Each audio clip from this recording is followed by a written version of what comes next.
আয় হাদির লাশ নিয়ে যা, এভাবেই পুলিশ বলছে আর জুলাই যোদ্ধা ইনকিলাব মঞ্চের ছেলেদেরকে পেটাচ্ছে। অন্যায় কি? এই পেটানোর অপরাধ একটাই, তারা হাদির যে হত্যার বিচার চায়, হাদিকে মেরেছে শুধু বিচার চায়। ন্যায় বিচার চাইতে গিয়ে আজকে তাদেরকে শুধু এভাবে পেটাই নাই, ঢাকা মেডিকেল ভর্তি হয়ে গিয়েছে, ভরপুর হয়ে গিয়েছে, কত আহত হয়েছে। আশ্চর্য হয়ে যাবেন যে হাদির পর্দাসীন স্ত্রী মিডিয়াতে মুখ দেখায় নাই, আজকে তার স্বামীর বিচারের জন্য তাকে ঘর থেকে বের হওয়া লেগেছে। তার স্বামীর বিচারের জন্য আজকে সে আমাদের প্রধান উপদেষ্টার বাসভবনের সামনে তাকে সেই বিক্ষোভ কর্মসূচিতে অংশ নিতে হয়েছে। আমার দুঃখ লেগে শুধু তাই না, হাদির রত্নগর্ভা মা, যাকে নিরাপত্তার সবচেয়ে সম্মান দেওয়ার কথা ছিল রাষ্ট্র, যেই জুলাই বিপ্লবীদের রক্তের বিনিময়ে আজকে সরকার তার মাকে পর্যন্ত লাথি দিয়েছে। স্কলাররা বলেছে, আল্লাহ যেই পাগুলো হাদির মায়ের বুকে লাথি মেরেছে সেই পাগুলোকে অবশ করে দিও। পুলিশ তারা আমাদের বন্ধু হওয়ার কথা ছিল, সহযোগী হওয়ার কথা ছিল।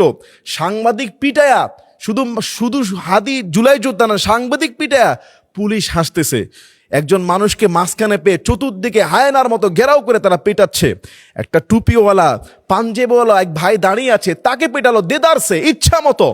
টুপি দাড়ি দেখলে মাথা গরম হয়ে যাচ্ছে। এরা কি মুসলমান না? এরা কি আসলে আমাদের দেশের বন্ধু নয়? যমুনার সামনে 144 ছিল, কিন্তু শাহবাগে সেখানে কি ছিল? সেখানে কেন পুলিশ রণক্ষেত্র করলো?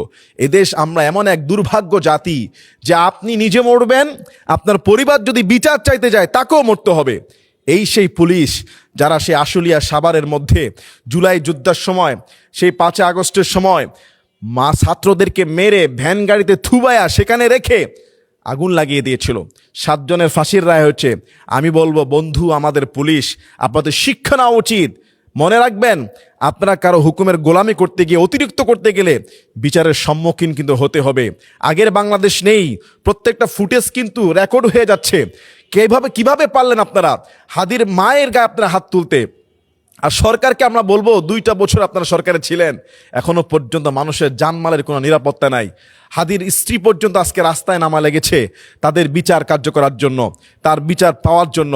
একজন পুলিশ কর্মকর্তা বলেছিল যে হাদি হত্যার বিচারের সবার নাম কিন্তু ফাঁস করে দিব, আজও কিন্তু সেটা ফাঁস হয় নাই।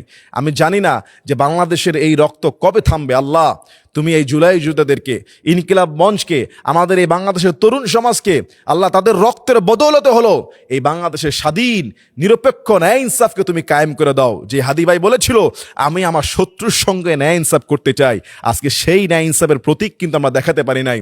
পুলিশ কিন্তু তাদের অতিরিক্ত বল প্রয়োগ করেছে। আবার সরকার স্ট্যাটাস দিয়েছে খুব গর্বের সাথে যে আমরা কারো প্রতি গুলি করি নাই। আল্লাহ সবাইকে হেদায়েত দান করুক। হেদায়েত ছাড়া, দোয়া ছাড়া আর কোনো গতি নাই। আল্লাহ সবাইকে হেদায়েত দান করুন। আল্লাহুম্মা আমিন।